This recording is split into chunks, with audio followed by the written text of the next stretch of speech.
Good morning, everybody.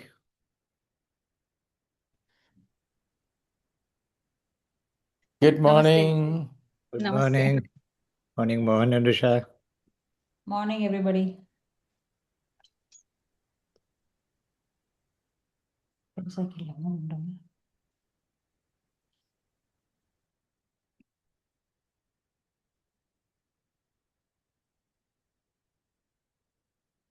Shall I switch over to that other later?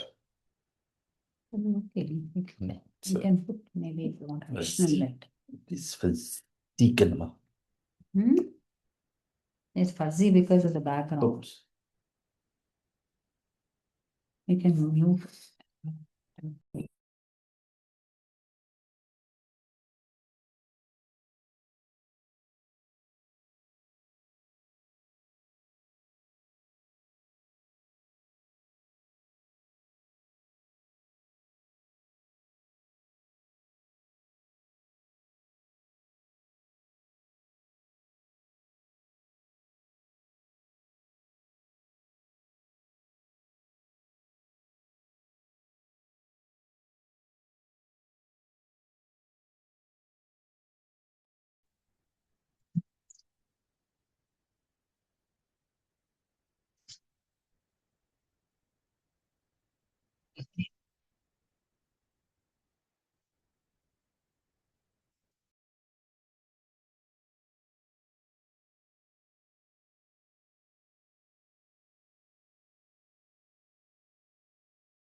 Hello. Hi, Shati. Hi, everyone. Hi, Sashi.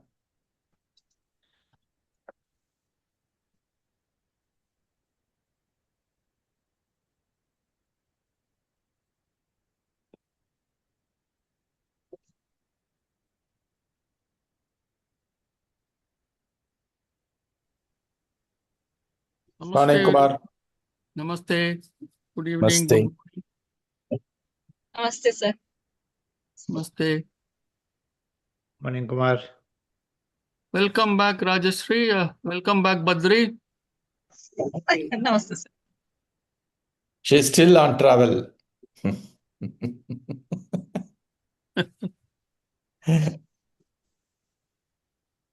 Where is Purna? Purna is there. Okay. So let's start with 3 ohms.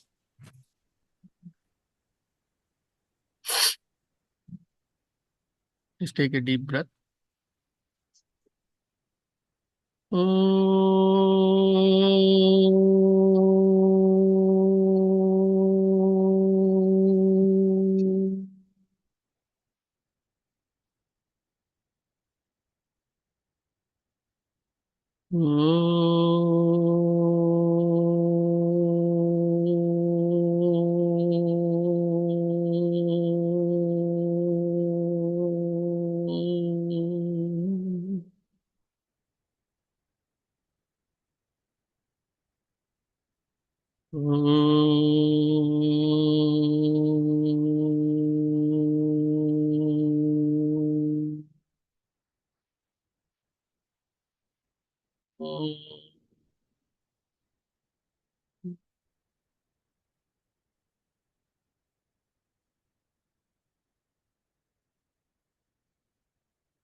Namaste everyone.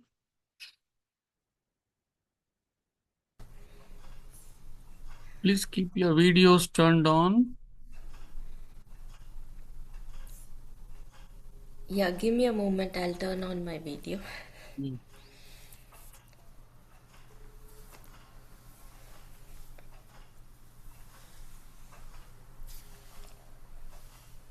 That comment was not only for you, Purna, for everyone else too.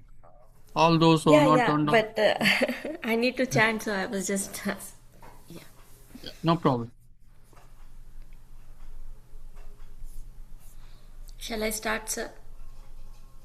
Yeah. 3.1 to 3.22, right? Yeah. That's the. Yeah, okay.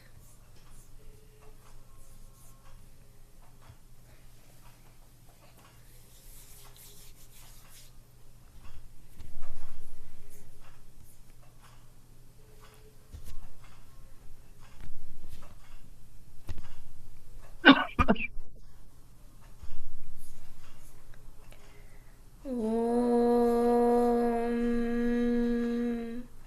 योगेन चित्तस्य पदेन वाचां मलं शरीरस्य च वैद्यकेन योपाकरोत्तं प्रवरं मुनीनां पतञ्जलिं प्राञ्जलिराणतोऽस्मि आबाहुपुरुषाकारं शङ्खचक्रासिधारिणं सहस्रशिरसं श्वेतं प्रणमामि पतञ्जलिं श्रीमते अनन्ताय नागराजाय नमो नमः।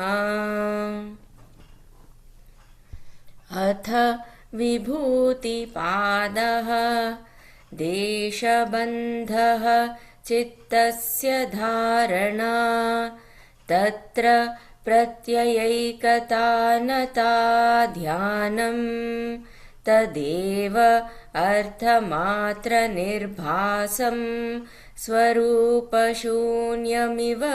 समाधि त्रयमेकत्र संयमः तच्चयात् प्रज्ञालोकः तस्य भूमिषु विनियोगः त्रयमन्तरङ्गं पूर्वेभ्यः तदपि बहिरङ्गं निर्बीजस्य व्युत्थाननिरोध संस्कारयोः अभिभव प्रादुर्भावौ निरोधक्षण चित्तान्वयो निरोधपरिणामः तस्य प्रशान्तवाहिता संस्कारात् सर्वार्थतैकाग्रतयोः क्षयोदयौ चित्तस्य समाधिपरिणामः ततः पुनः शान्तोदितौ तुल्यप्रत्ययौ चित्तस्य एकाग्रता परिणामः एतेन भूतेन्द्रियेषु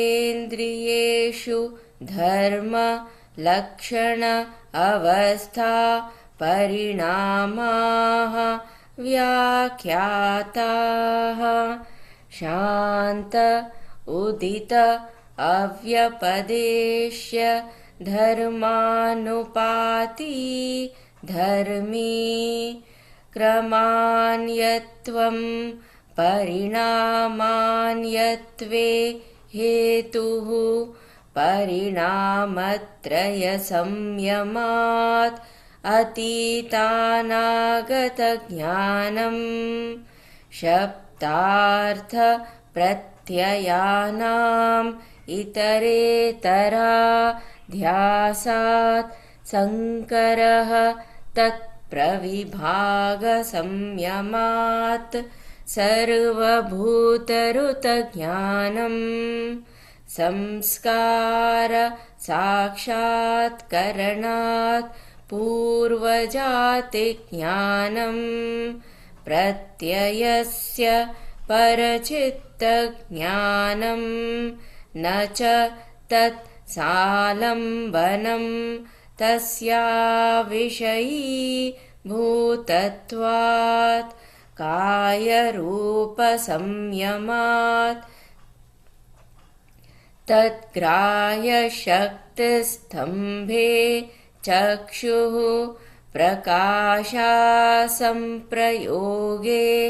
अन्तर्धानं सोपक्रमं निरुपक्रमं च कर्म तत्संयमात् अपरान्तज्ञानम् अरिष्टेभ्यो वा. Thank you. Thank you, Purna. So Thank let you. me pull up.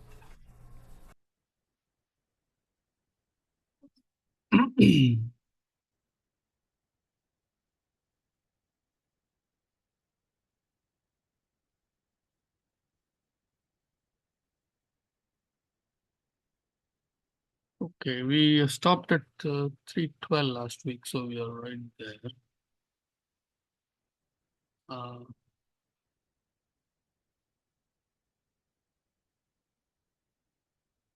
We started at 3:09, I think. Yes. This is where we began last week.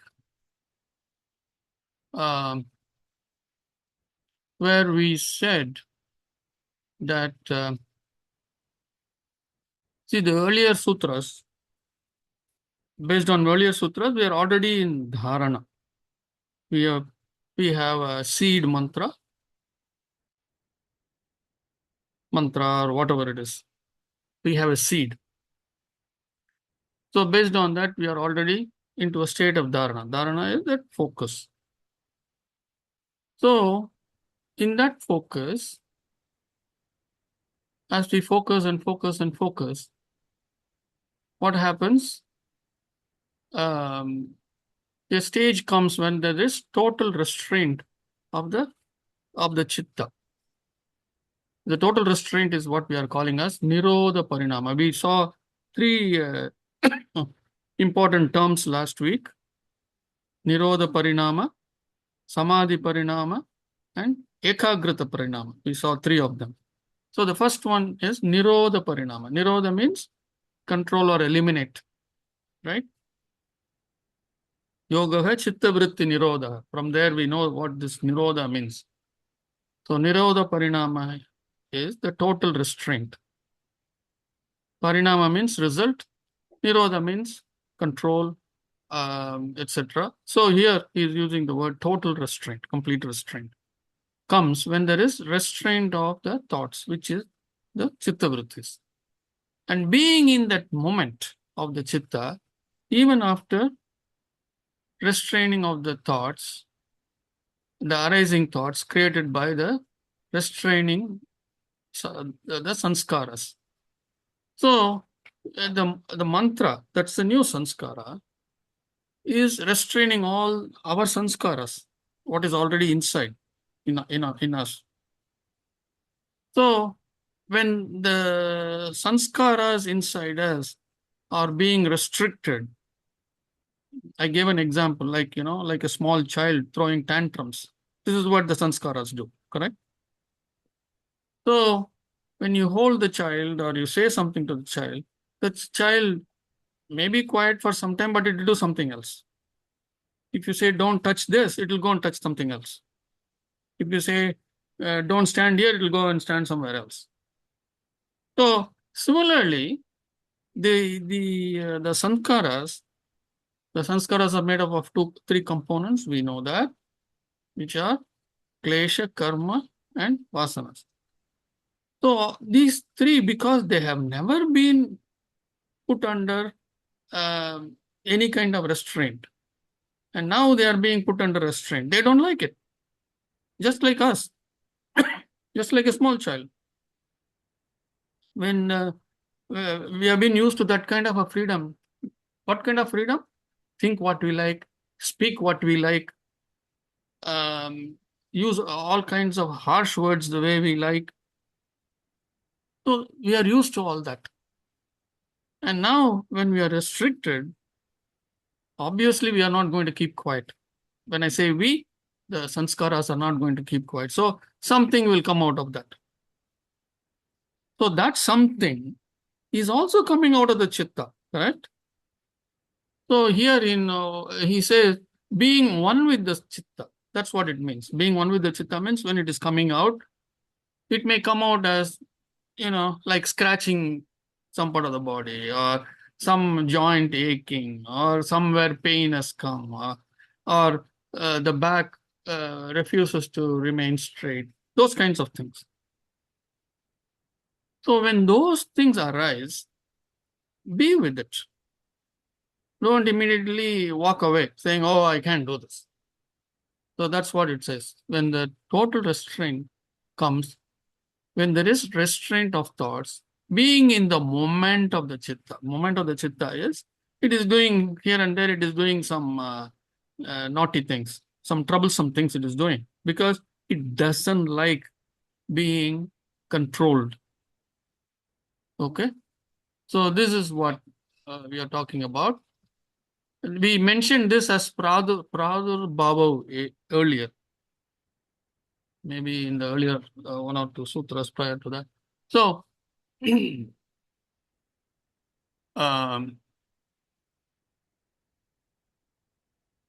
oh, here itself. Yes, sorry. You're saying Pradur Bhava here.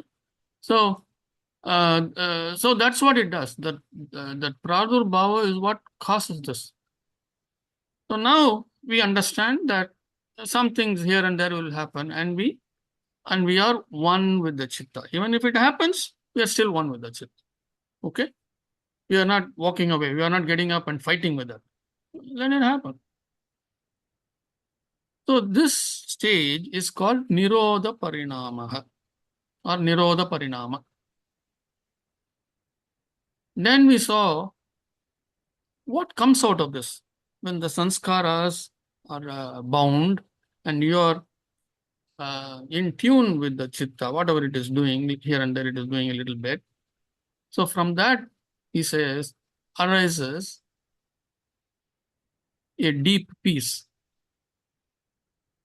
The new sanskara has bound our sanskaras, the naughty sanskaras, the difficult sanskaras, and from this new sanskara comes a deep peace.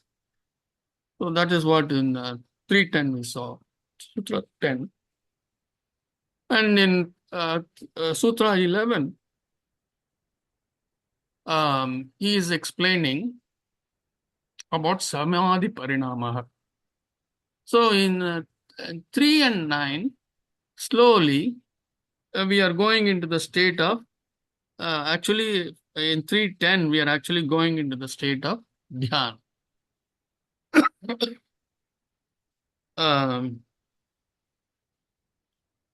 So from here, let us see what he says here.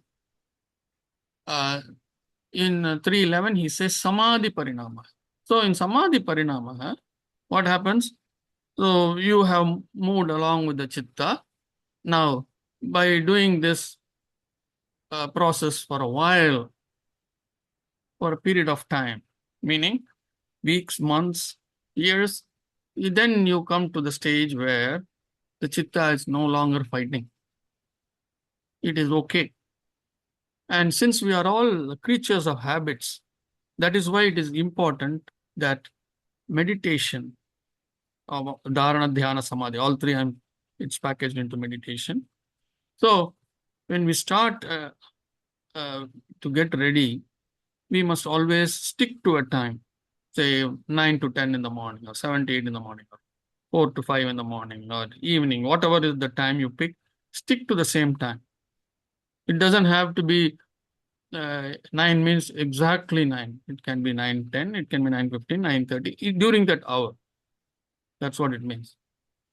That is number one. Number two, many people, and it is important that you sit in the same room and in the same place. If it is a chair, sit in the same chair. If it is on the floor, in the mat, same, sit in the same area where you sat yesterday. You reserve a spot there and sit with a back support or whatever, doesn't matter. So that is one. Some people like to light an incense stick, do that.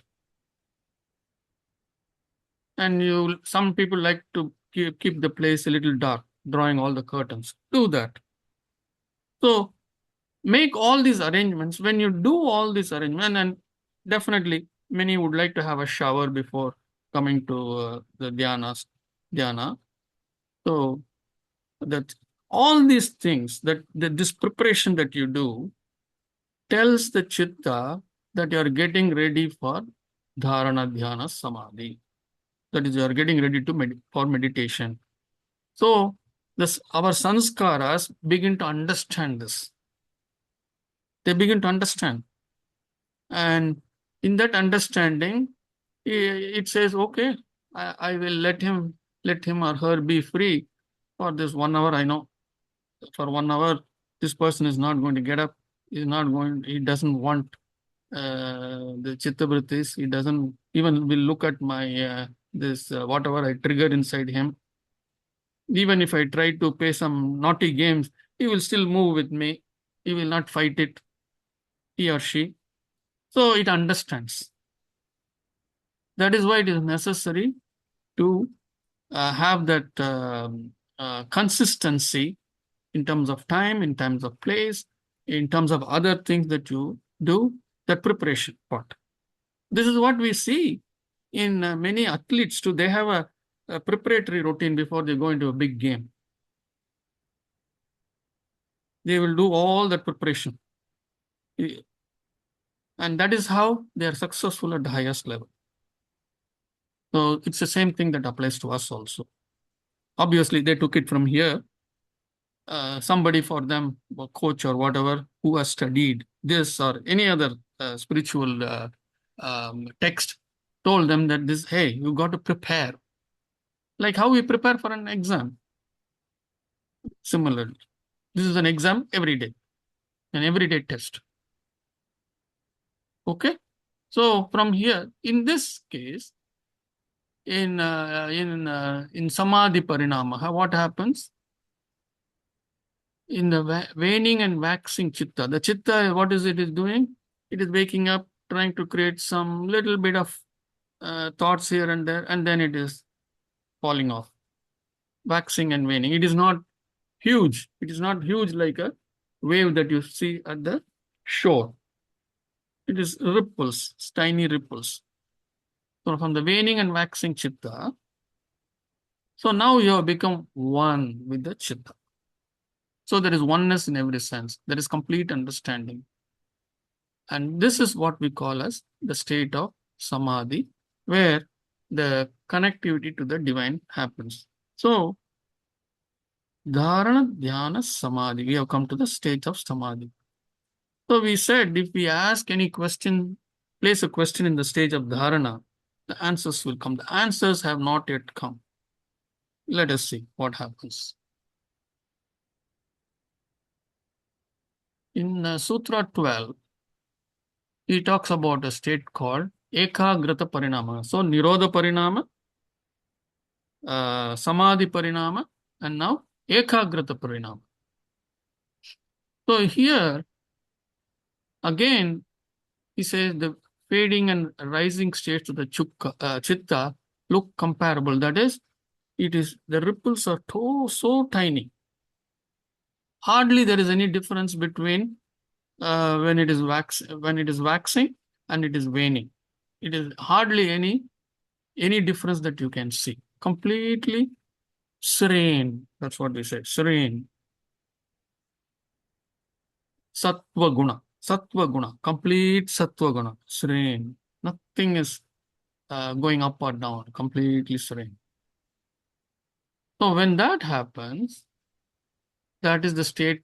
The result is oneness, or this is when the results and experiences based on the question that you have placed start coming in. That prajna. We said Ritambara Tatra Prajna in chapter 1.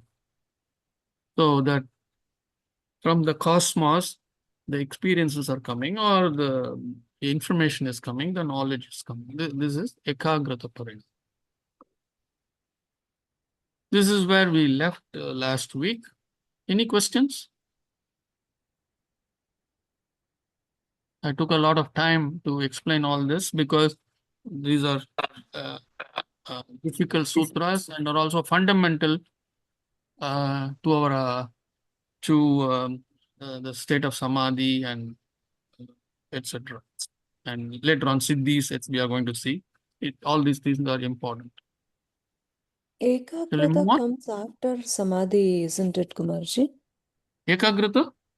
Ekagrata comes before Samadhi, isn't it? Because of Ekagrata, Samadhi is the result, isn't it? No, this ekagrata is slightly different from that oneness. That was oneness with the chitta. Now we are complete oneness with everything.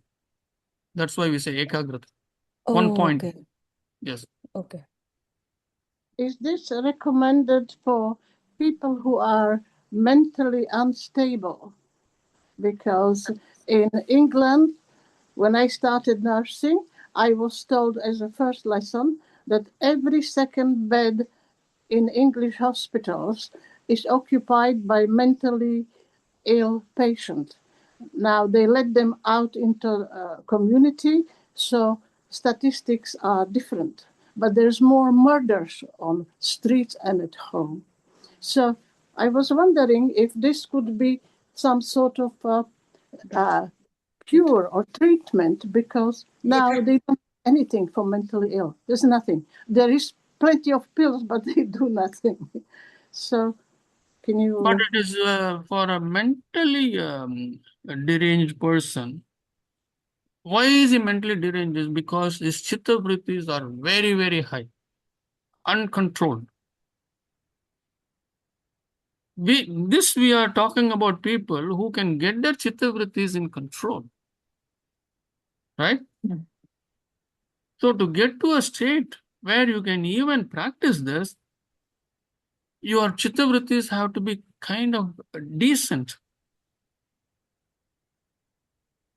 Mentally disturbed people, this is what we see even with people when there is depression or anxiety. It's because of that.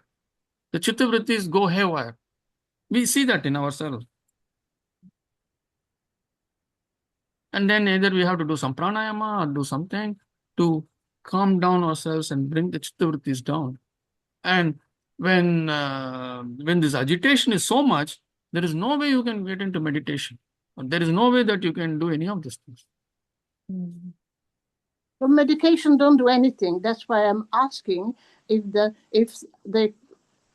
could Yeah, be... meditation will not do anything if a person is terribly agitated.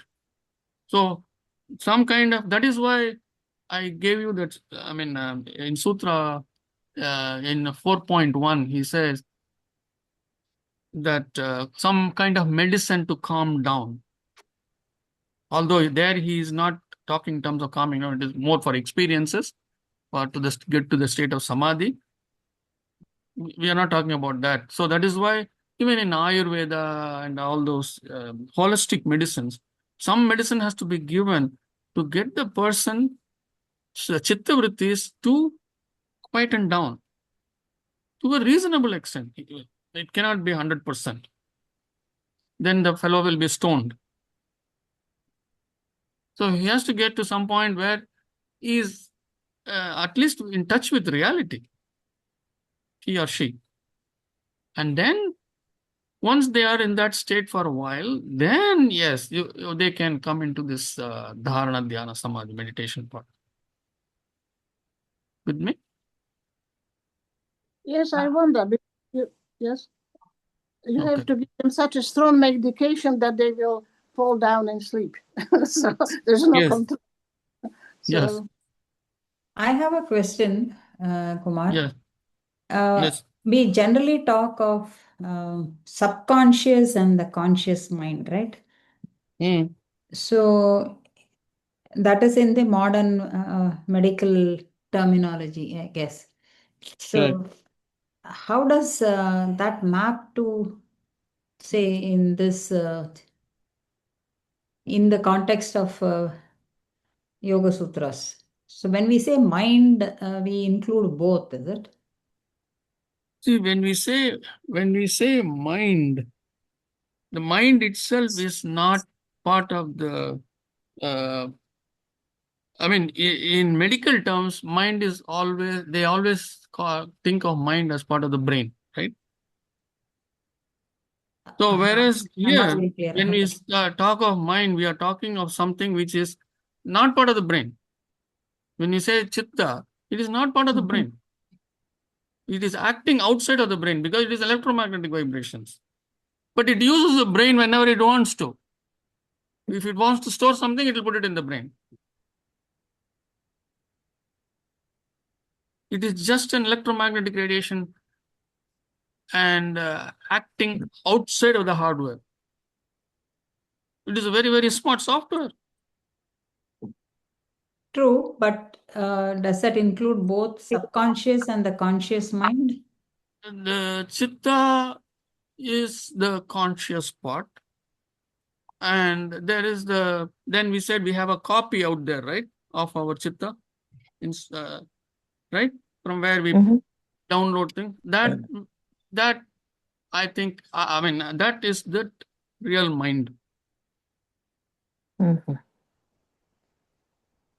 the subconscious part.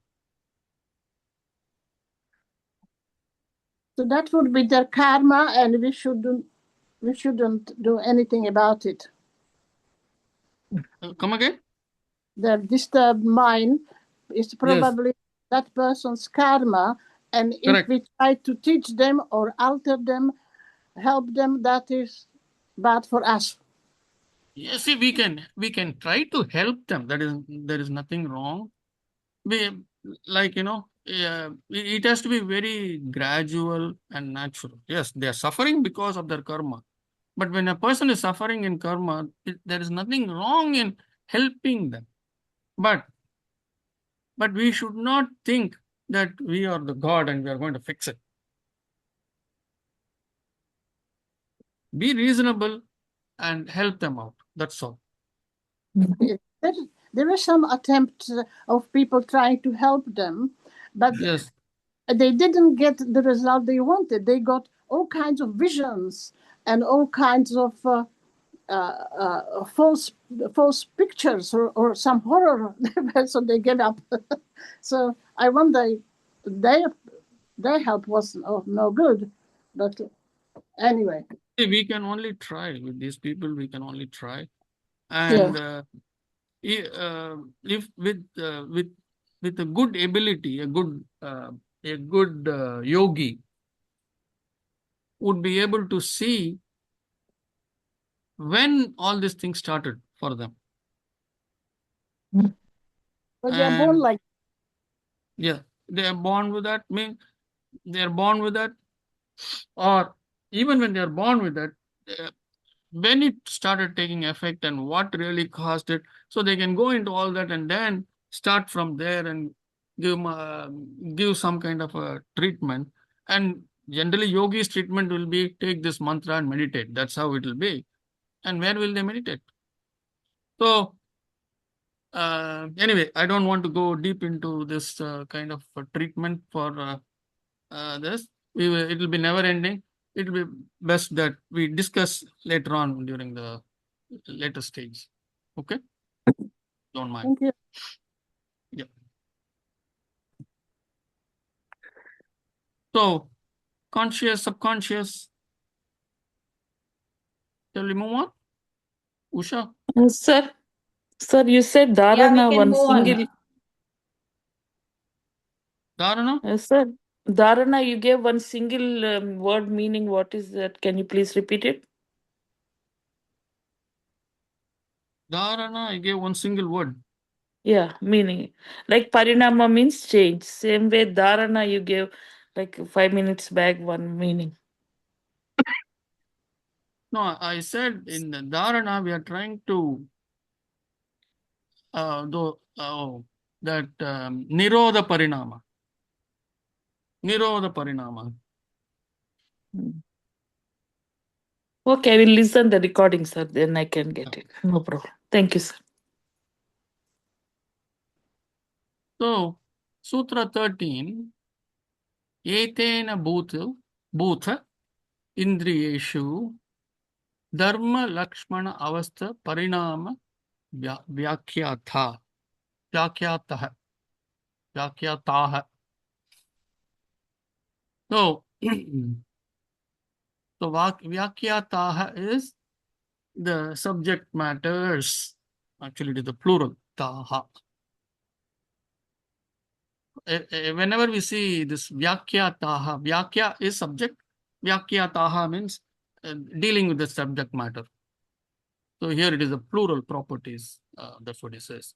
Anyways, let us see what is explained. That's what it says. Vyakyataha is this subject matter is explained. So there are three things that he is talking about. Dharma, Lakshmana, Avastha. Yes? Okay. It's talking about three things. Dharma, Lakshmana, and Avastha. Etena bhuta indriyeshu dharma, lakshana, avastha, parinama, vyakyataha. So let us see. Etena means by this. Bhuta indriyeshu of matter and senses that belongs to the in this sphere of the world. Dharma we know this dharma, also implying behavioral nature or properties. Lakshana is indicators or external attributes. Avastha is the state as conditioned by the situation. Parinama is the result of. Parinama always means the result of. In certain situations, parinama is also used as transformation. So, but anyway, in I think in Patanjali Yoga Sutra, it's mainly used as the meaning is always the result. Vyakyataha is as explained or is explained. So he says, this sutra, by this is explained the result of behavioral nature or properties, that is nature or property, which is dharma. Dharma means behavioral nature or properties.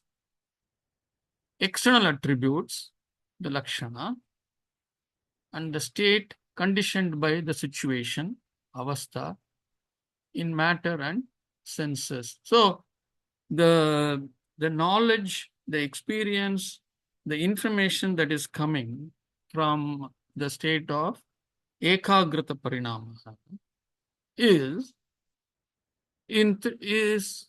having all these three. What is? There is a behavioral nature of properties. Of you placed a question and the answer is coming. And this answer has all these three components. The first component is the dharma part, behavioral nature or properties. And then the external attributes are lakshana. And then the state in which that is conditioned by the situation, avastha, in matter and senses. So how do we understand this? I think there is a footnote here. Let me see. Okay, maybe we can directly.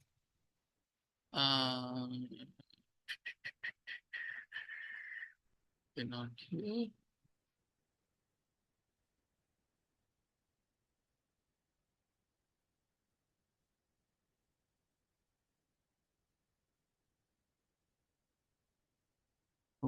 Let's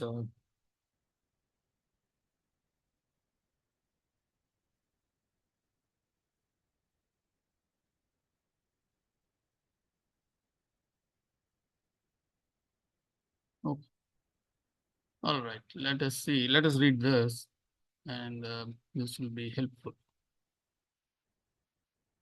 So, Sutra 13, Etene is all that is refers to the state of samadhi attained in the previous sutra. That's what we said.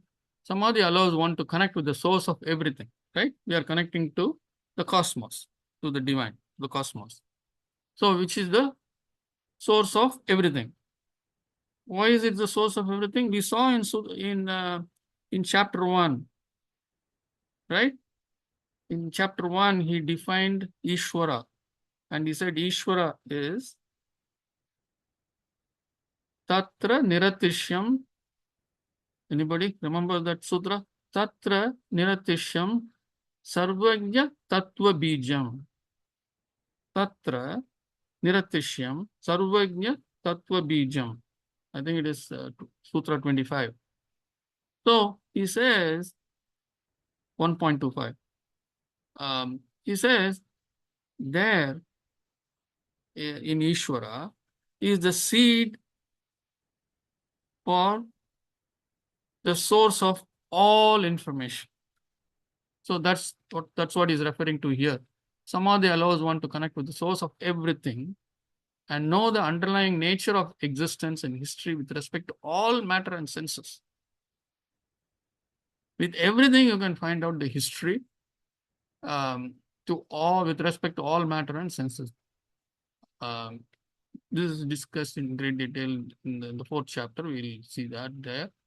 In this chapter, it refers to the samyama processing, allowing for this understanding. So we already know what is samyama, right? Dharana, dhyana, samadhi. That's what we call as samyama. One word for all the 3 states, because we start anything with the dharana, with that seed, and then we slowly slip into dhyana, and then from there we slip into samadhi. So these 3 steps together are called samyama. We know that. Thus, one understands the behavioral nature or properties of any matter or senses, the nature of external attributes, and how the situation affects its state. All right, this is we have read already in the sutra.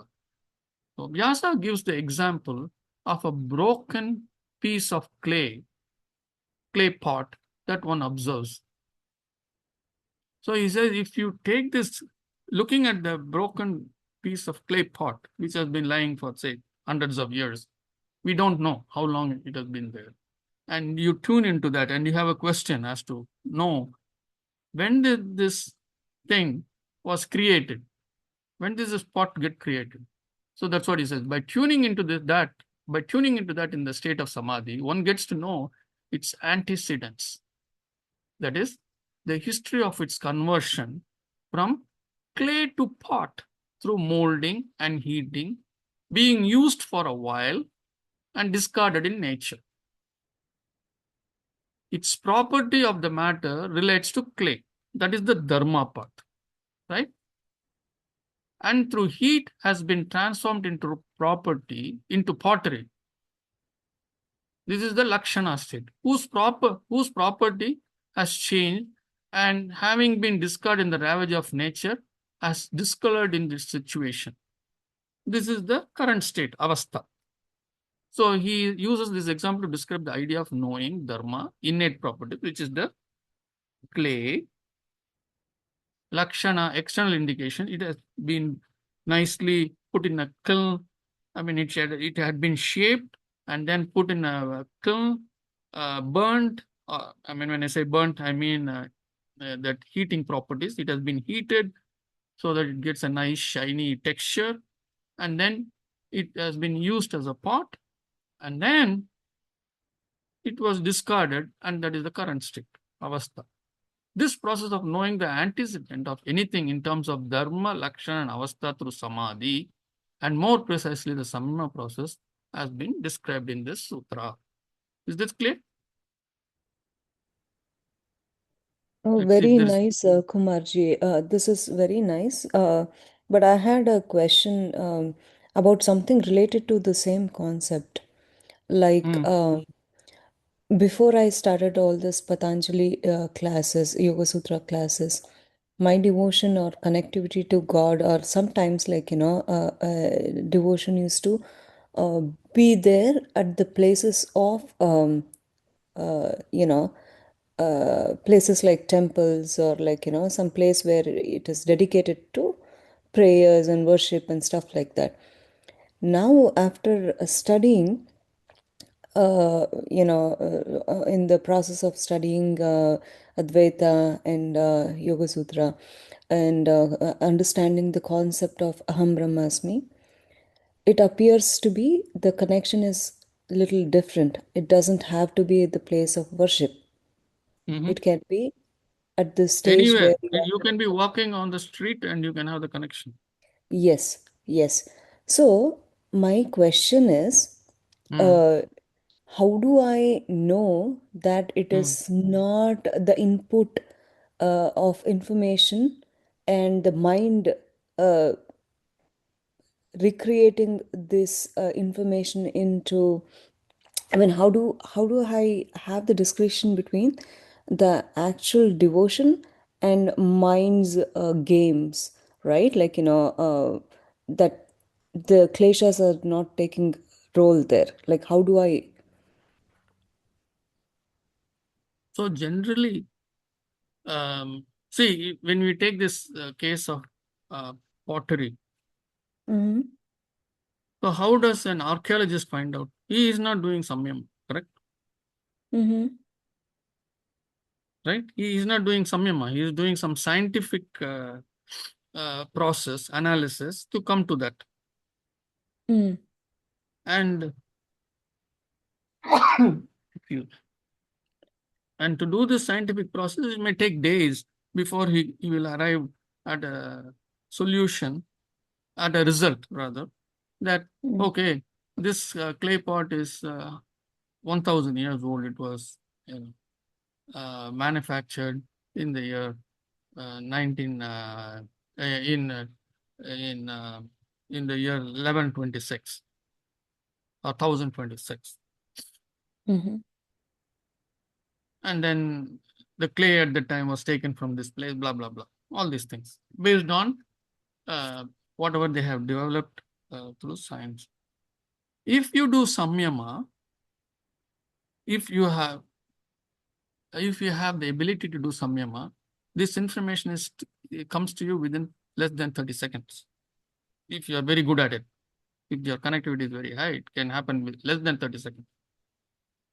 So that is the kind of compression in time that takes place when you do this. But your question is not that, but your question is, how do I know whether it is coming from my mind or whether it is coming from my previous knowledge? So we are going to see a sutra later on that's probably will give you that information. Okay. Okay. There's Thank you. going to be a sutra on dharma. So that will probably give you that information. Okay. Any other question? I think I also have another example. Let me see.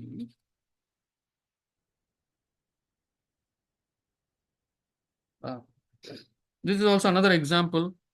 This for this dharma, lakshana, and avastha.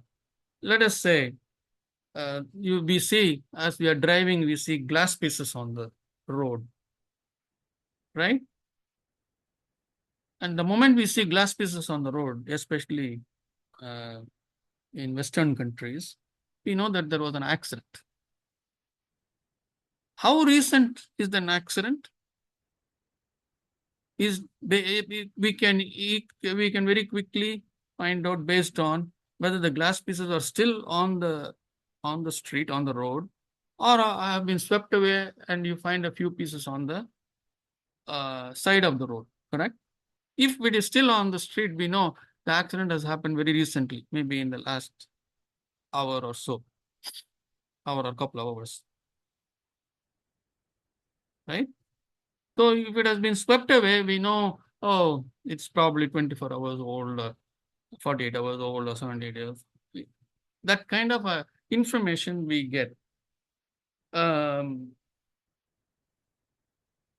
then maybe even with the type of shattered glass, we will know whether it is from the windshield or whether the side glass was broken or whatever. So that also probably we can decipher. So these are the things. In other words, when we do a point of focus, we get to know in depth about the nature of it, which is the dharma part or the indicator. Then the indicators of it is the lakshana part. Avastha is the state of that we saw. So this is another example that I thought may be helpful to understand this even better. Any questions?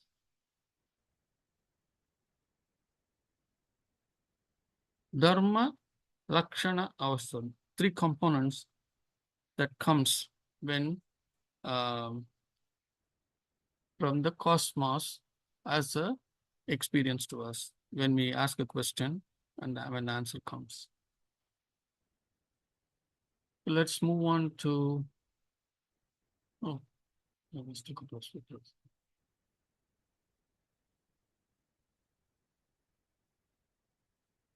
Okay, this is a sutra for Ashwini.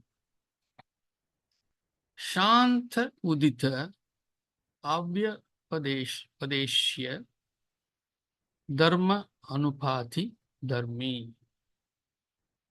Shanta udita avya padeshya dharma anupati dharmi. So Shanta is peace. Udita is arising, arisen. Avyapadeshya.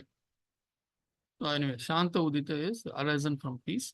Avyapadeshya is indescribable, without clear description. Dharma is dharma. Anupati is follows.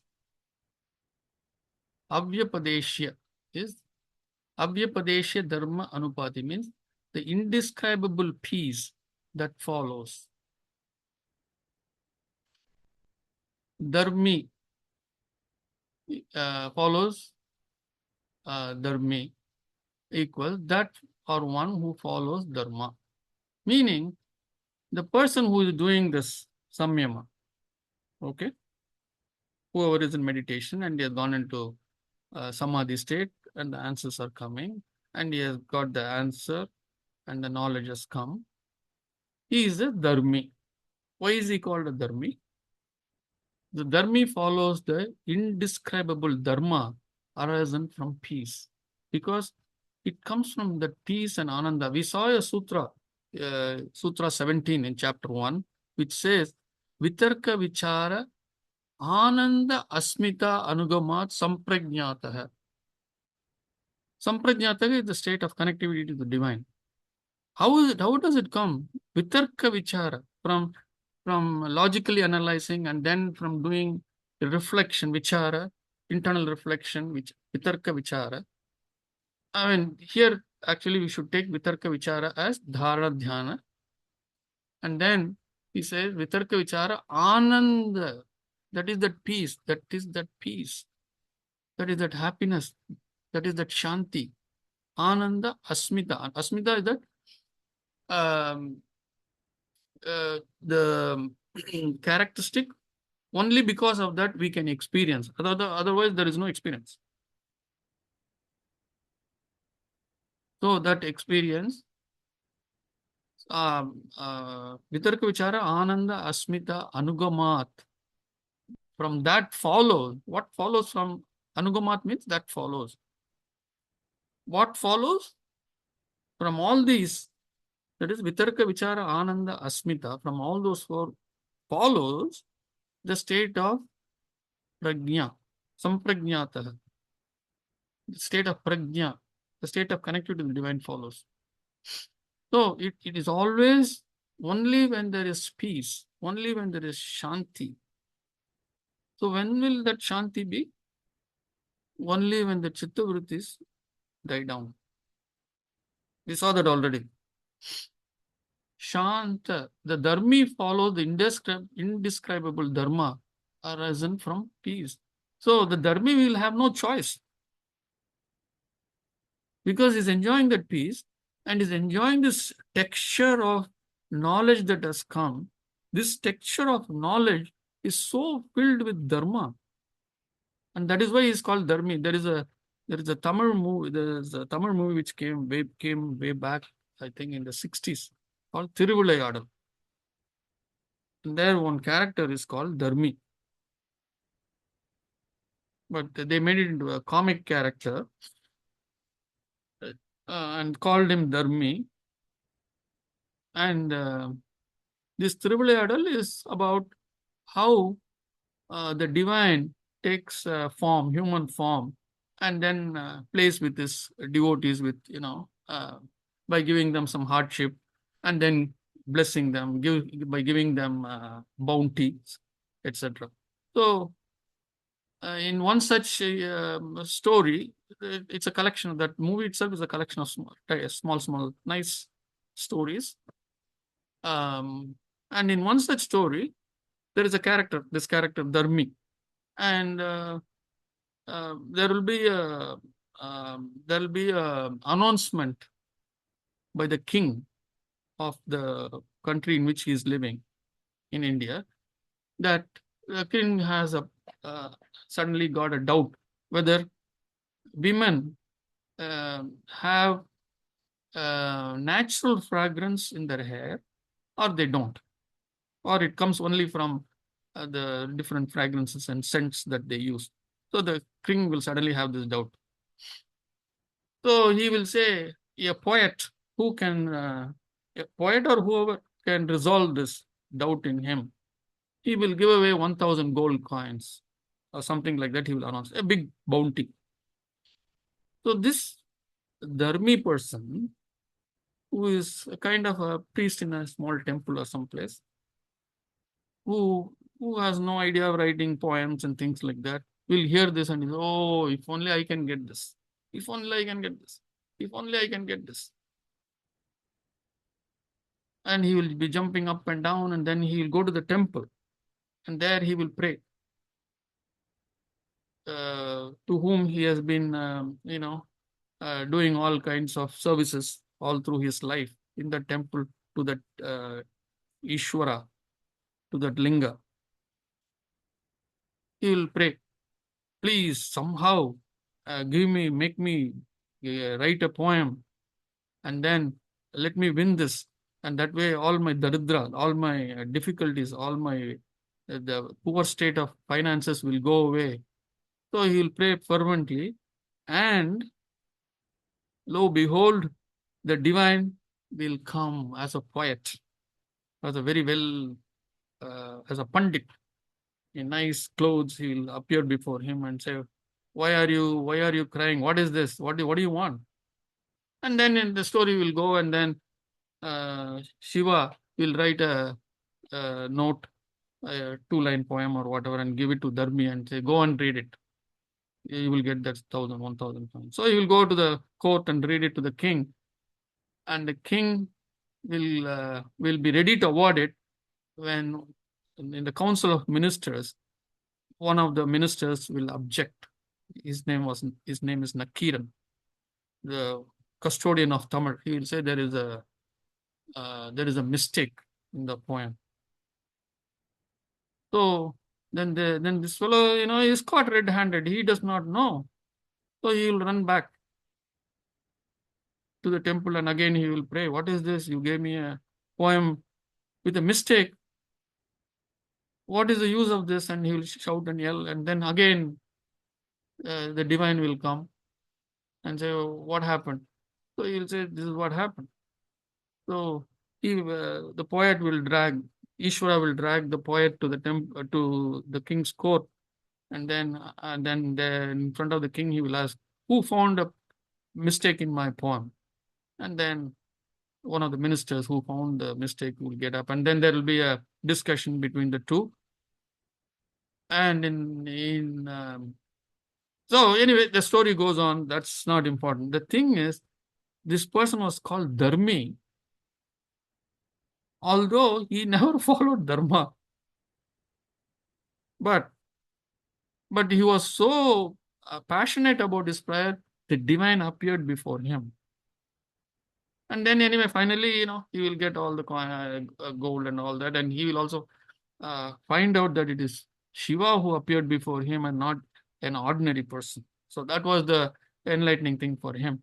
So Dharmi means one who accepts. So Dharmi finally, see, the Dharmi name there was given there because he took that poem from whoever came. He did not know that it was the divine which came in human form. He just took it and took it to the king. So a Dharmi is one who will go by the divine's word. There will be, you cannot do anything else. So this is the answer to your question, Ashwini. So you will know.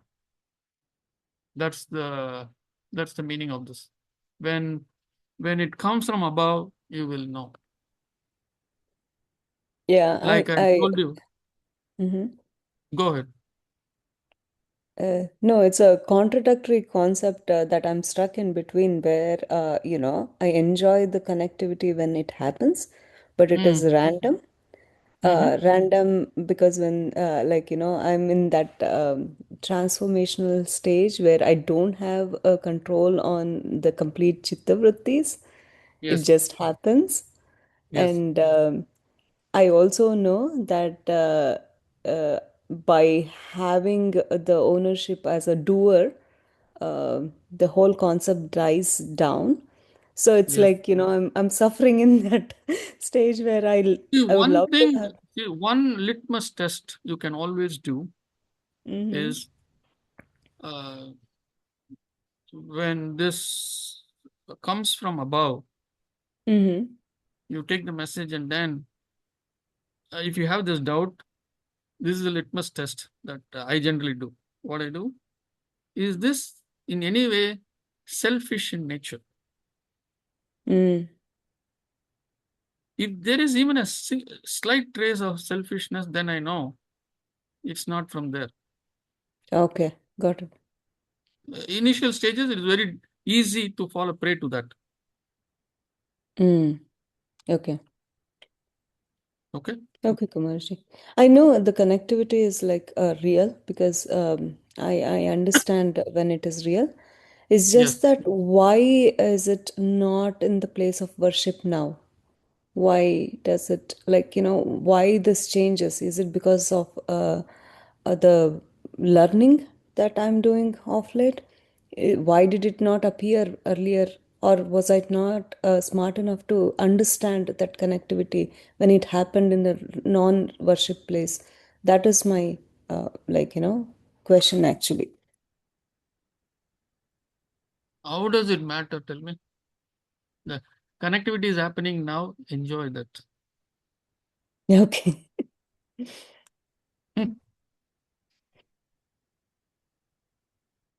Okay. It's like, 1,000 gold coins are being given to you, and you're taking one coin and saying, why this particular coin is not this shiny? All right. We are already at 8. Let us see if we can cover. Okay. Okay, let's cover this sutra. It's a simple sutra. Krama anyatvam parinama anyatve hetuhu. Krama anyatvam parinama anyatve hetuhu. Hetuhu. We have seen this many times. Okay. Hetuhu is cause. There are two words that you should remember. Hetuhu, heyaha. There are two of them. So they come here and there. Okay. Heyaha is oppose. Hetuhu is cause. So remember these two words because they will keep coming. And if you remember the meaning, it is easier to understand the sutras. Just like parinama means result. Okay. So some of these things. So krama means sequence in a serial order. So in if you attend a Sanskritam class, they will say, to come in the sequence, they will say, who is next in the krama? In the sequence. Krama means sequence in order, sequential order. Anyatvam, being different. Parinama, result.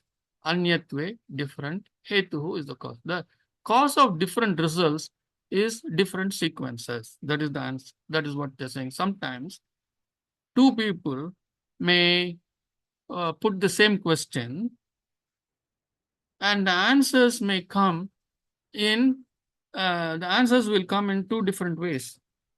This is because they place the question itself in a different sequence. The answer is coming in two different sequences. See, the example for that is, once I Googled, one of my friends, one of my classmates, Mohan knows him. He eats 2 dosa for dinner, 2 dosas every day. This is what he says.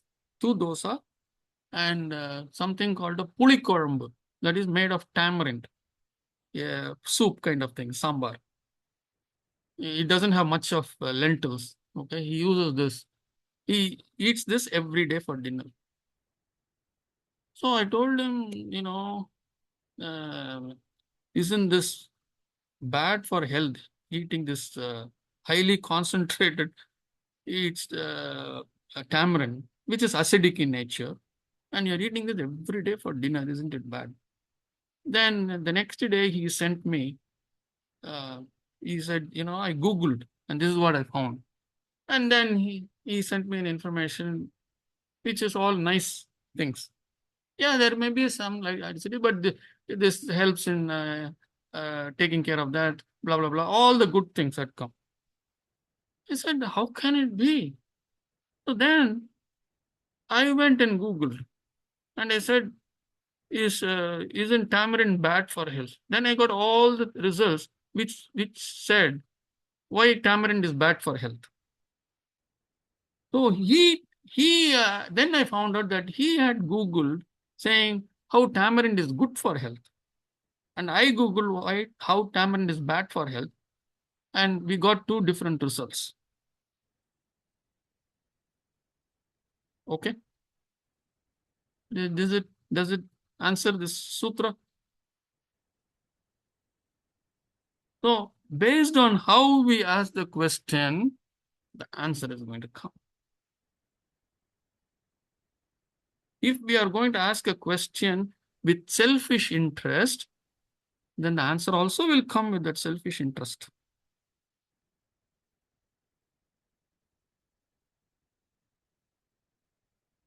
On that note, I'm going to stop.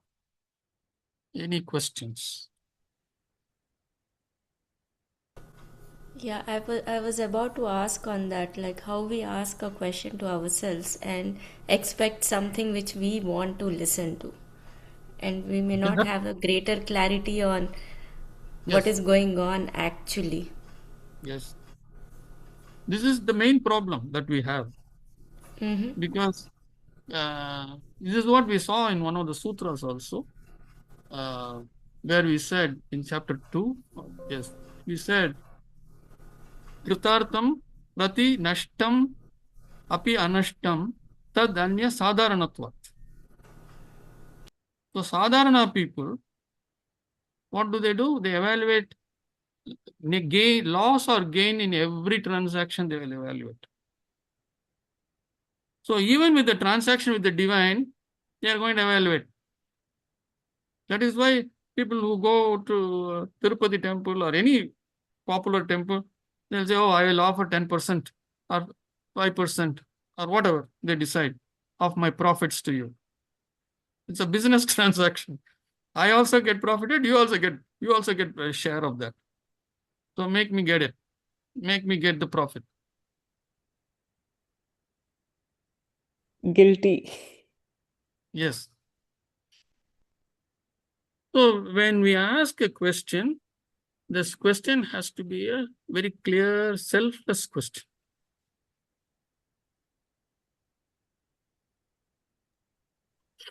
Sir, I have a So, doubt. yes. Why do we have to ask? I mean, like why do we have to put in words to Ishvara or Ishwari, the Prakriti or Ishvara, whoever?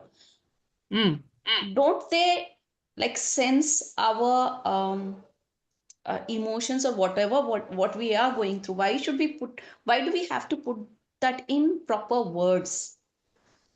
No, they are not monitoring each one of us.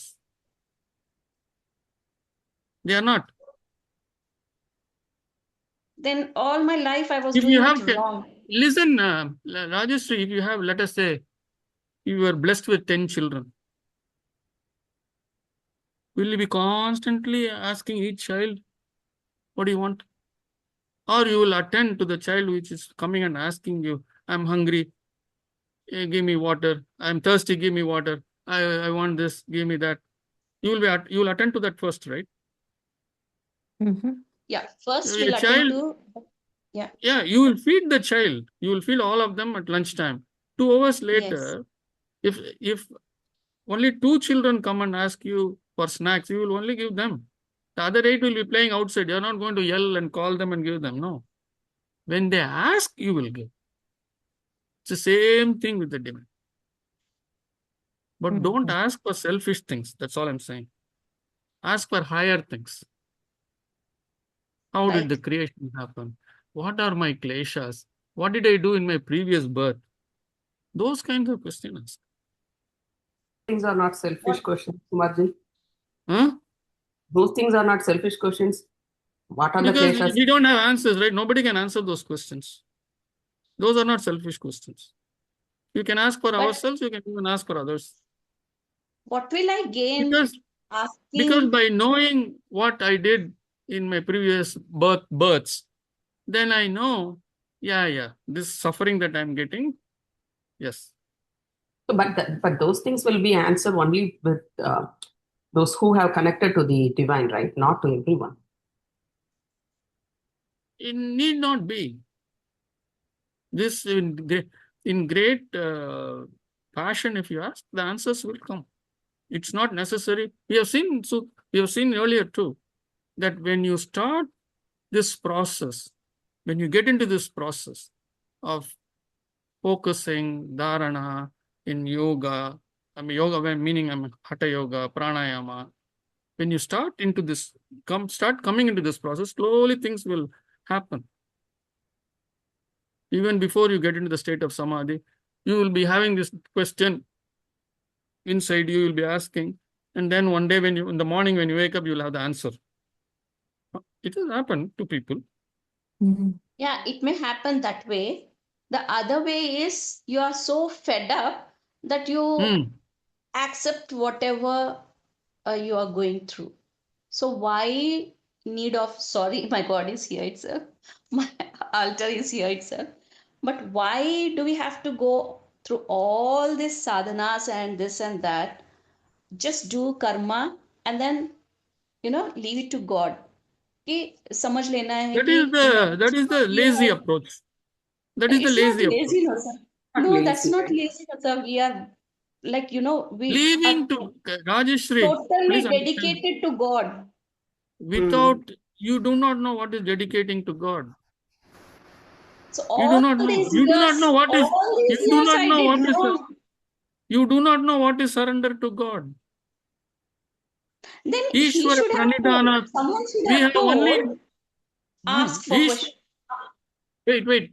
Ishvara Pranidhanat means surrender to the divine. We saw this sutra in chapter 1. Ishvara Pranidhanatva. Or by surrender to the divine, you can get enlightenment. That's what the R is for that. Sutra 23. Ishvara Pranidhanatva. Surrender. That we don't know, right? Very easy. We use this word. Oh, I surrendered. But this surrender is bogus surrender. That's all we know. Bogus surrender. It will surrender for selfish reasons. If I have problem at home, I will surrender. When I am blessed and I have nothing to worry about, it won't surrender. We are not talking about that kind of bogus surrender. We are talking about the surrender of Andal. That kind of surrender. Anything and everything surrendered to the divine. Oh, Ishvara, you take care of everything. Yeah. But is your mind keeping quiet? Every minute it is, every second it is agitating. Will it happen? Will this happen? Will my child be all right? Will my grandchild will be all right? Will I be all right? Will my sickness go? Will my husband's sickness go? Will he be all right? Will we have enough money till our retire till the end of life? Oh, I want to live until the age of. I have a friend who wants to live till the age of 120. I have a friend or classmate. He wants to live till the age of 120. And Madhavi wants to come back and enjoy this world again. Yes. See? She's at least honest. Although stupidly honest, that's okay. When everyone is wanting no rebirth, I don't know. I'm saying everyone. Madhavi wants a rebirth. She wants to come and maybe take revenge on all those people who caused problems to her. No, why I want to take revenge? They will have their own karma. They will get it from their karma. I don't want to take any revenge on anybody. But see, sir, when we don't have phones or anything, now when you look at the Apple products, how amazing they are. So those kind of things I want to enjoy. There are more amazing things upstairs. Upstairs are there, but at one stage, I might like to go upstairs and stay there forever. Yeah, right? he wants At to this choose. point. He wants to choose. Okay, yeah, no problem. Mm. All right. So all these things are there. It cannot be selfish. Margie, you told like anybody can ask a question, but to understand the answer, we should be connected to divine, right? Yes. See, connected to the divine is a very big word. More than that, everybody is connected to the divine. When we go into deep sleep, you are connected to the divine. Even otherwise, during the day, here and there, it may happen. Especially to the children, it happens very frequently. The younger the child, more frequent it is, and for very long duration. Anyway, having said that, that's why I said many times when you have a question, suddenly the answer may come when you wake up in the morning, or suddenly as you are sitting and reflecting, it may come. You don't understand that as an answer to a question that you placed maybe a month back. So I said some time back that I had a question on these eclipses, full moon, new moon, and all that when I was in the 6th or 7th grade. And finally, it came when I was 18 or 19 after almost 10 years. But then I did not realize it at that time. I did not realize it when I was 18 or 19. I realized it much, much later. Maybe when I was 42, 43, I realized. At that time, what do you think? Oh, my intelligence finally has an answer. After 8 years of constantly asking this question, my intelligence has brought this answer. Well, some So people first, we have to step out of that. Some people have very good life. They have plenty of money, very nice parents, all comfortable life, education. But they're still unhappy inside. And so they want more of it. Yes. Another 20 years. It's joy. Either they want more of the money, or they are not happy about how the current amount of money they are having is growing. The more money you have, the more difficulty in managing it. No, some people can manage it beautifully. They manage everything. Happy marriage, nice children. They have it all. So I'm not surprised they want to live a long life and come back again. It's all question of how they see it. If they see it in positive, why should I look at it as negative? It is, they like it, everything is fine, so come back. I would do the same. Coming back or not coming back is not in our hands. And where we come back is certainly not in our hands. This time I may be born in a rich family with everything. Next time when I come back, I may be in the poorest of the poor country, on the streets, born to an urchin. And I'll be also based on your Huh? That's also based on the algorithm, right? If you have good karma, everything is good, then you will born in a rich family and good place. Good karma is not based on good karma of this life alone. Karma is not based on this life Oh, yeah, alone. yeah. Okay. Ah, Okay. Okay, that also. yes. Can I like add my 2 cents? Yeah, Maybe please. that 2 cent is not of any value, but to answer Rajashri ji's answer, I Yes. was reading somewhere that like just by mere devotion and then just like thinking that you are suffering and it is your karma and suffering and then enjoying everything, if you are in that cycle of like accepting everything as it comes, is just not enough. That awareness and knowledge of you being an actor and you're a part of a cosmic plan, and you take yourself off that vicious loop, and understanding, accepting, owning it up, and then still feel that detachment takes you away from this cycle. So mere surrendering because you're in there is no other go for the suffering is not just enough. That No, awareness that is and not knowledge, surrender at all, Ashwini. That is not surrender that at is all. not, yeah, exactly, that is not, it's a surrender at a very lower level. It is not surrender like as he said, it's I said a bogus surrender. It is a bogus surrender. it's a strong word, Surrender but in the sense, so like like accepting. You're so fed up with everything, like, you Yeah, become yeah. Fed so. up. That is the word I'm talking about. That fed up. see, that is, Life is there is not about no getting other fed go. up. That's why you are accepting it. But Yes. surrendering on your own to the divine should be more of a, like, immaterial of what your condition is. If there is a go, there is a no go. It's a happy path. If it is a sad path, irrespective of that, your consciousness is one with the God. That is your true surrender, but not because when you don't have a go and then that is the only path you have to, like, you have to suffer, that doesn't take you off of this karmic cycle, right? So that is what I read. I don't know how to express it in a right words because it's very deep.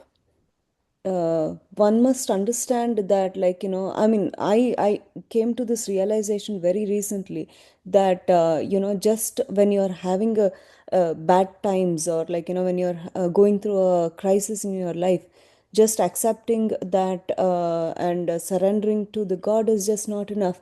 That awareness and the knowledge is very, very important of know your place in that cosmic plan or a play that is going on is very important. I don't know, like, if I even touched upon. You did.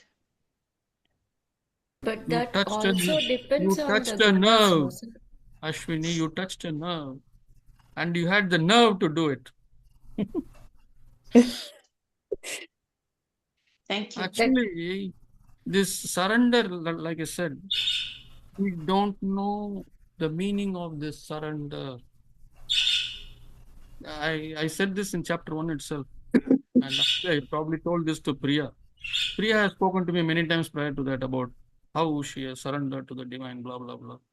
And I have had very many very heated discussions with her for over 2 years.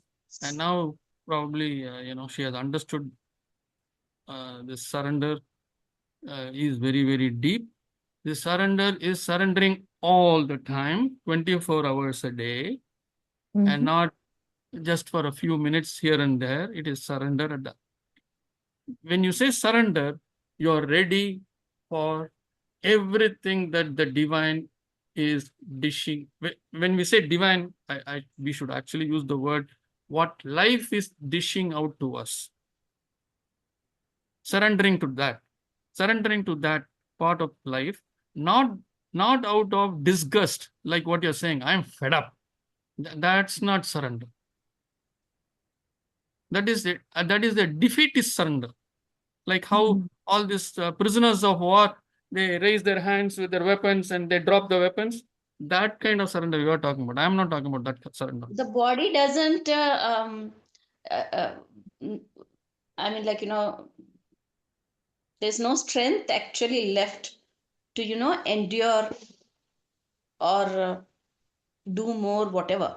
Yeah, the body is not having the strength because it has not accepted reality. It is refusing to accept reality. It has not But accepted this sometimes I life. think, sir, I feel, I'm sorry, I'm taking too much time, but then No, it's all right. when I was when I used to go to school, I was in second standard or third standard, maybe. I used to like in the lunch break also. I used to go behind. I am from defense school, so there was like a military area. There was all a jungle sort of a thing after the fence. We used to go. I used to go make a small, a temple sort of a thing with pebbles, and then like put one flower, and like do even in the lunch break of when I was second or what I mean is I was such a devotee.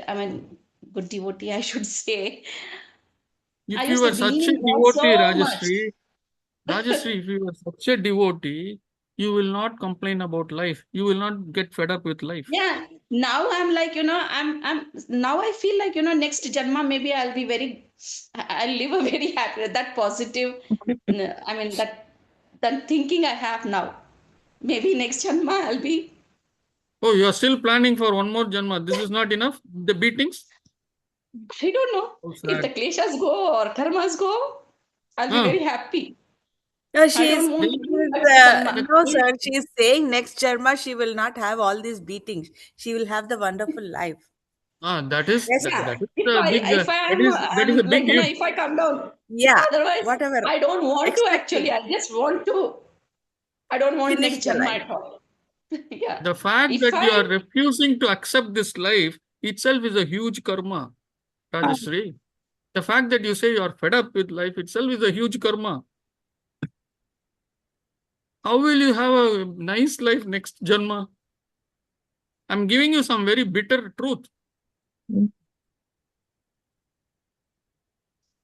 If you think that this life is has been horrible, and you're saying I am fed up, I'm this, I am that, that shows that you have not accepted the karma part at all. why I haven't, because The no, karma is when a not based person, on the karma is not based on life is not based on how we grew up in our family until the age of 15 or 20 or whatever. It is all based on the full life. After when we get married, that is when the beating start for most people.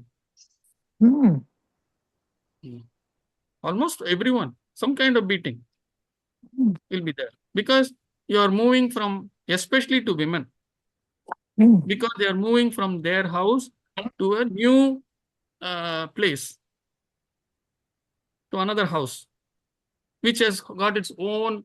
The environment has changed. They have their own rules. They have their own ways of living. They have their own style. And now you have to adapt, especially women, they have to adapt to all this. Unlike in the Western world, it's different in the Western world. But in India, you have to adapt to the new way of living, especially the way of living of the husband's family. Whether you live together with them or you live, if you live together with their family, you're finished. You're finished. But mostly, I'm not saying for everyone. There are some families which are very, very nice. But even if you live in an apartment by yourself, even then there are difficulties because constantly you are going to have festivals and things like that, ceremonies, which has to be done per the man's way of living. So what I'm saying is there is a big test, huge test exam that starts the moment you get married for both man and woman and much higher for a woman. She faces a test almost every hour, I would say. And an exam probably 5 times a day. See, for Madhavi, she had the sweetest mother-in-law. She will attest to that anytime. But that's not the case for everyone. That may be 1 out of 100, or 1 out of 1,000, or 1 out of a million. It's not just the mother-in-law alone. Everybody in that family may be finding, may not accept you for who you are. So your test starts. And that is when the life really begins. Not when you are in a nice, controlled atmosphere. No. It's like I was in Bombay, my first job. I was in Bombay for a year. And there was educational training on 2 different types of computers. So that at the end of the year, we will be sent to the field and we start fixing machines whenever there's a breakdown. That the training was fantastic. All that I studied in my engineering, they were all as part of the circuitry. I loved it. I did better in my training than in my engineering course. Okay, I loved it. I aced everything. But when I came to then we were sent to the field. The field is completely different. Completely different. A mechanical problem will show up as an electronic problem. And you go behind the electronic problem, you will never fix it. Big challenge. It took me another 2 years before I found myself. Those 2 years were tough. Very tough 2 years. Constantly, I have to hear from my bosses, my project, my leader, my group leader, whoever. What is this? This simple problem, you could not fix it. So slowly, you start learning. You start learning. You have to take all this abuse. And then within in a space of about 2 years, it got to a point where I was going and fixing problems which the group leader could not fix. No, that's another story. But the reality is you have to accept. Actually, there were times in those 2 years when once my father came, or my father was staying with me, and I was on call that night. So we work one full shift, 9-10 hours shift. And then I came home around 6 o'clock. As soon as I came, within a couple of hours, I got a call. I had to go. I mean, the company will send a car. All the facility was there. No problem at all. It will come right to the doorstep. The driver will come and take my toolkit and all that. I don't have to do a thing.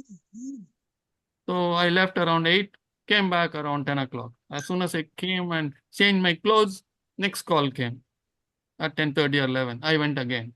I came back at 1. This time I was smart enough. I took out only the shoes and I went to the bed.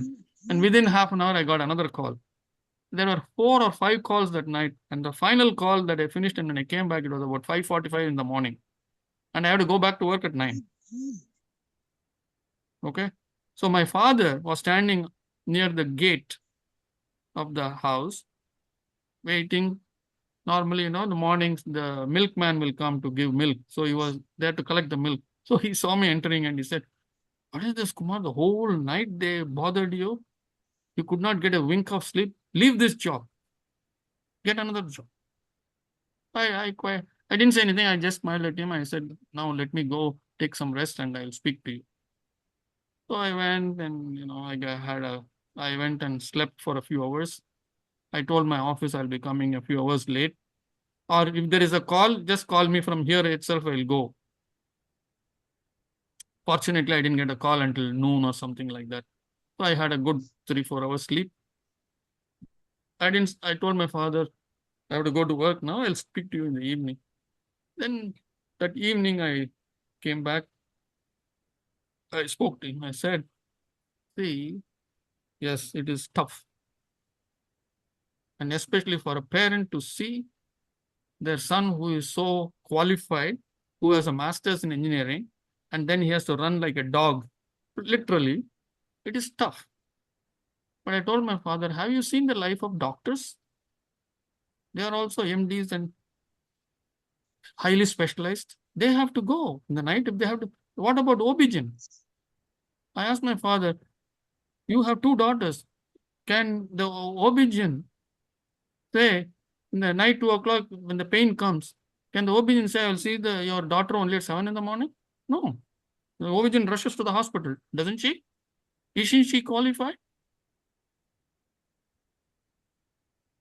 I told my father, I enjoy what I'm doing. Yes, it is tough. There are days when, it is tough. I also think, why should I be, sitting and taking out parts, and my knees are aching. I have to bend, I have to lift this, I have to lift that. Sometimes some mechanical work also will be there. It's not electronics always. So I told my father, I'm going to say this. There will be a time. I'm getting to that point where I'm beginning to enjoy.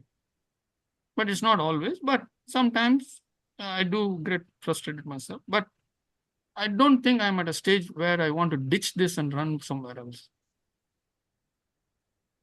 I don't know whether do you think I spoke? It is the divine who, at that time I didn't understand. But I had the best career. 10 years, 10 and a half years I worked in that company. I had the best time. The first 2 years were tough. Beyond description, it was tough. For some, they were able to get in within 6 months. For some, it took 8 months, some 1 year. For me, it took 2 years.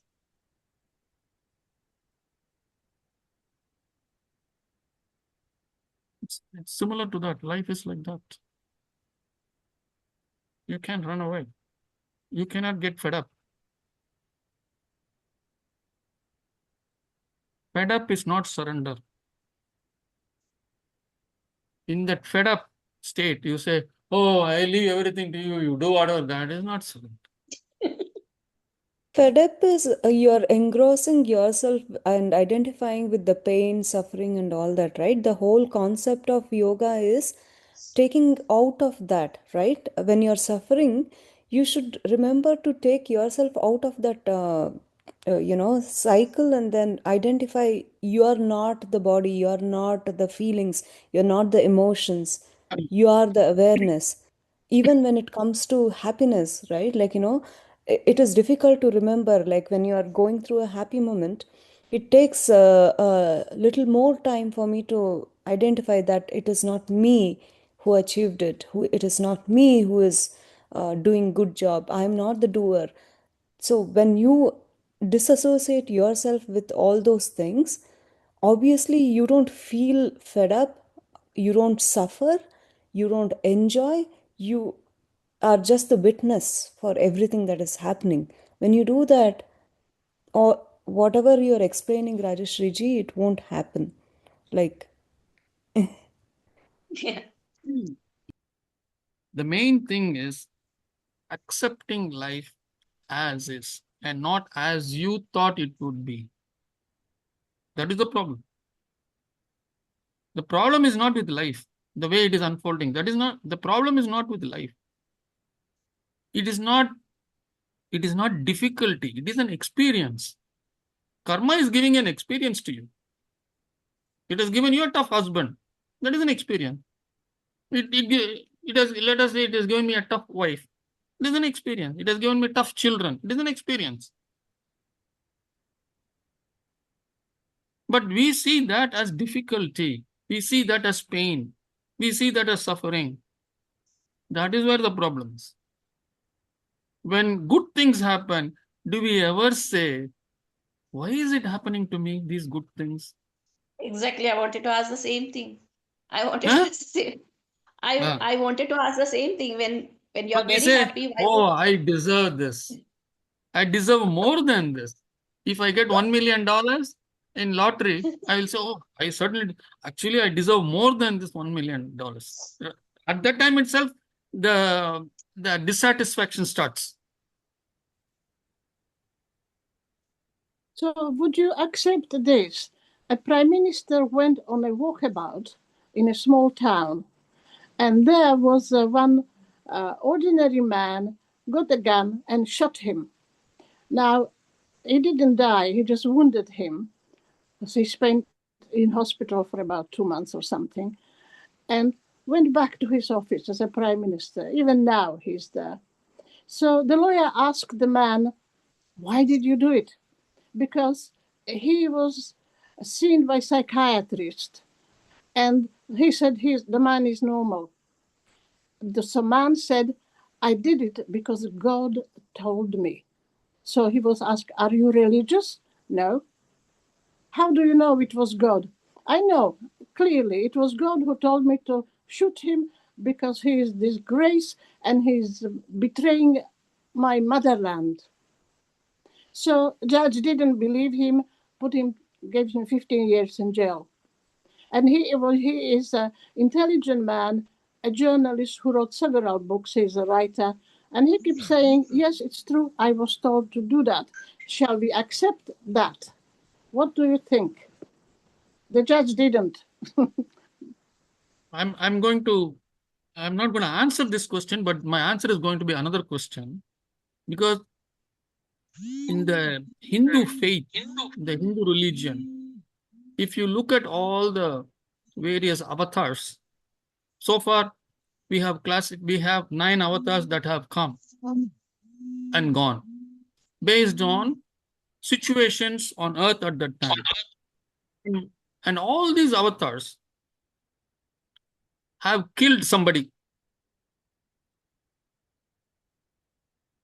Yes, all the Hindus here, they all know. And the avatars killed somebody who caused tremendous difficulties to common people. So I leave it at that. And then this should answer your question.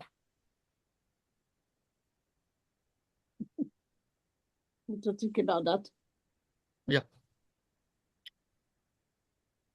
So I'm going to be leaving at 8:45. Close. I'm going to leave at 8:45, but you can all continue talking until 9 because I'm headed to the temple. Today there is something called Tyagaraja Aradhana. Tyagaraja is one of the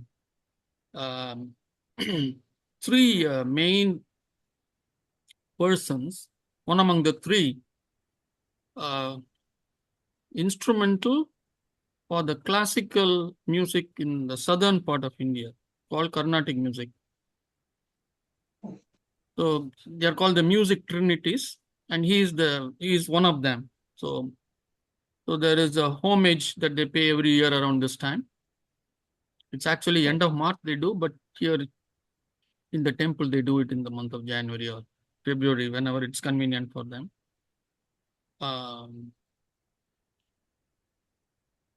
So in the temple today, the local temple, it's at 10 a.m. in the morning. So I have promised my wife, dear wife, that I will take her. I will drive her there. And I also enjoy it. It's not that I don't. I'll see you there then. Not your No, you're doppelganger. coming? Oh, Yeah. very nice. Okay. Sir, you gave the meaning for Heya. Can you please repeat it? Cause. Heya means oppose. Oppose. Okay. Yeah. Okay. Hetu means cause. Yeah. Thank you, sir. Hetu means cause. Heya means oppose. So we have seen many sutras. A simple sutra is in chapter 2. We said dhyana heyaha tad vratyaha. Dhyana heyaha tad vratyaha. And we also saw one sutra prior to that. Te pratiprasava heyaha sukshmaha. All this te, etc., is about kleshas. How to oppose the kleshas. Heyaha, oppose. Te heya, te pratiprasava heyaha.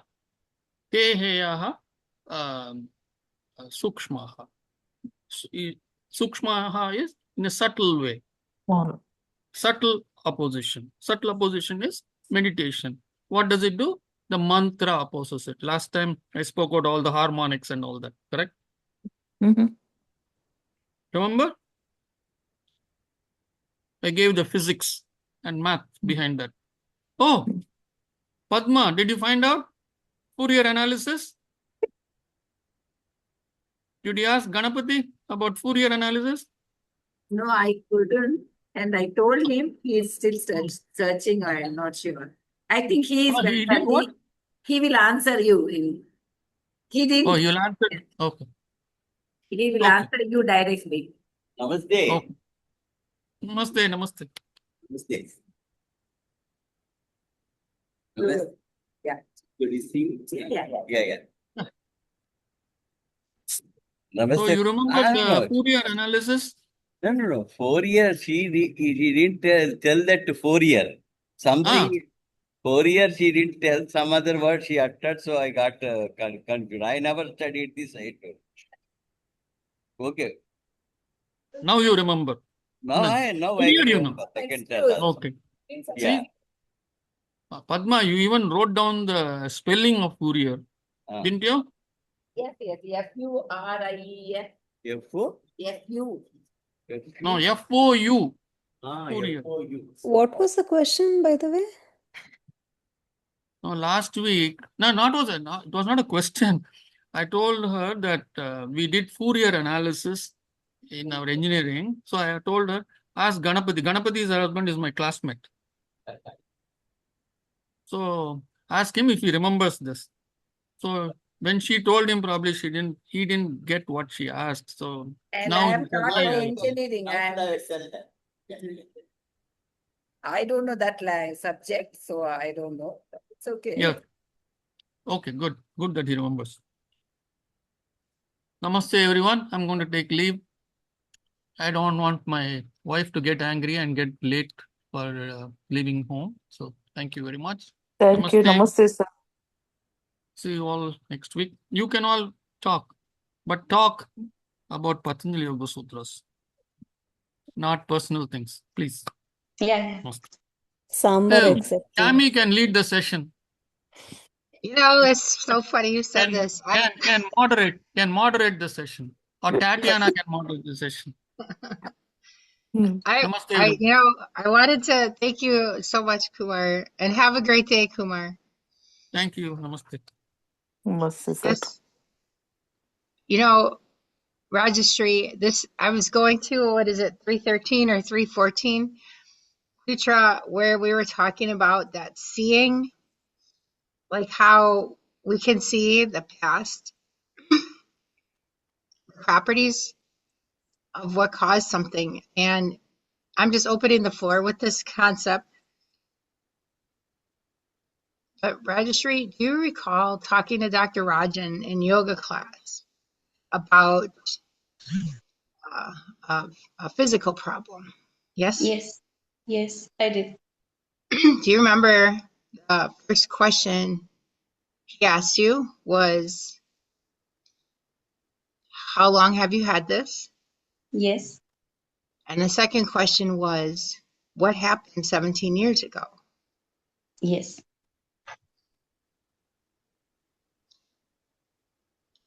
So, Yes, he did. Yes, he did, didn't he? And in Ayurveda, so I work around in beliefs, right? And the power of our word and how powerful we can create things. And in my own practices, I do a lot of writing and writing to get through the veil of perception of what I think of things and the pain of things, right? The tears of things. And moving through that in writing, we get to go to like a meditative place, right? There's a different kind of seeing that happens when we start pulling away what's there. So in Ayurveda, healing, and I understand karma like we all do here, right? As students, but we also can call things to us. And you know what I'm saying? Like we can call things to us. We can call experiences to us. And we may not know it. So I guess what I'm saying is perhaps a release to some pain that you might be having might be through really getting to know the sutta, get to know this conversation that we had today. Kumar had some beautiful examples, and sometimes it's difficult to get past the pain and the weakness, right? And sometimes we have to. Maybe that's what we're being called to. Maybe our dharma is to get past this powerfully. And it doesn't have to look pretty. But it seems like in Doctor's line of questioning, he has this ability to look at the clay pot, broken in pieces, and to go back and see where it was fired. And maybe you do. But the question is, how do you get there? And some of the questions that I would ask are like, how did I call this to me? Right? What did I want to learn? Like, we may not know when we're not conscious. Believe me, we may not know the power of what we say at all. And what we sometimes give to others, our body listens to it as an experience for us, maybe in pity, maybe we don't know. There's all kinds of factors. It's our own exploration in that depth. So I'm opening the floor to invite you to, I'm not telling you to let go of being frustrated, right? Sometimes that's what pushes us to ask the questions. And maybe when we can give up some things, some thoughts, some feelings, some hurt, some frustration to the universe, then we can hear the answers. Because in the frustration, we hear the frustration. And that's what Kumarji was saying, was that if we give it up to God, then we shouldn't have any thoughts because God's going to handle everything. But if we're still having thoughts and worries and frustrations, we're holding on to it. We're holding it. Right? Are we giving it up to God if we're holding on to it? And I've learned that in my healing of myself, I've healed myself of medical things. I've healed others. I've been in the space of others healing themselves, okay? We really do change more. And I don't know if you have children that are young and you need to manage them. However, I wonder if really having a place in your own energy, where you can take away some of the other worries that you have, and that you could possibly, have some time to get to know you. You not as this impingement, this attribute that's kind of snagged on you right now. So it's a lot of, that's the thing, if we get the answer, what are we going to do with it? Would we even know what's the answer? So it's like that sorting out that is really powerful. So there's layers and get built upon layers that get built upon layers, and it occurs our role is to keep pulling away these layers of what's sitting on top of what's holding that in you. Yeah. I respect you and everything you're going through. And Thank you. yeah. I'm sorry. I just, it just came out. I mean, I was like, all these years, did I do wrong? I mean, should I should have asked questions. No one told me. I mean, I'm not able to express, but my question was I doing all these years the wrong way of seeking God? You understood? Yes. Yes. And I So think the I seeking lost so God, many years. Yeah. you don't know that you lost years. Maybe those were your years where God was talking to you, and this is how he was expressing you.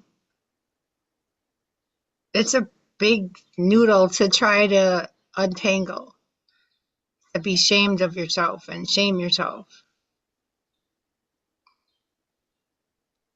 Yes. There's a place where you start to see that, wait, this is exactly how it was supposed to be. But sometimes we don't see that until the healing. Yeah. Yeah. Yeah. Thank you so much, Tammy, for understanding me and talking to me. Thank you. I happened to be there when Rajan talked to you. So, yeah. Thanks for showing up. Yes. Last 2 Saturdays I didn't attend because of some other reasons. And I was ashamed to tell, Kumarji also that I'm not attending. So today I just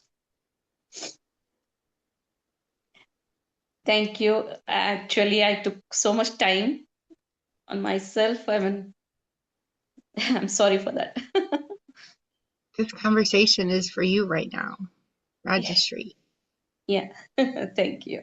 That's okay. Look it. The universe conspires in our favor. It literally gave Kumar leave so that we could have this space to reflect. So when we start to see the miracles that show up all the time, then we're not ashamed or sorry. We're just in time. We're right on time. We're in time. Yeah. Yeah. More than we're out of time. Yeah. Yeah. I used to be a really, really dynamic person. I was a very active woman. Nothing is left of me. That's why I said I'm fed up. Well, I get the fed up part, and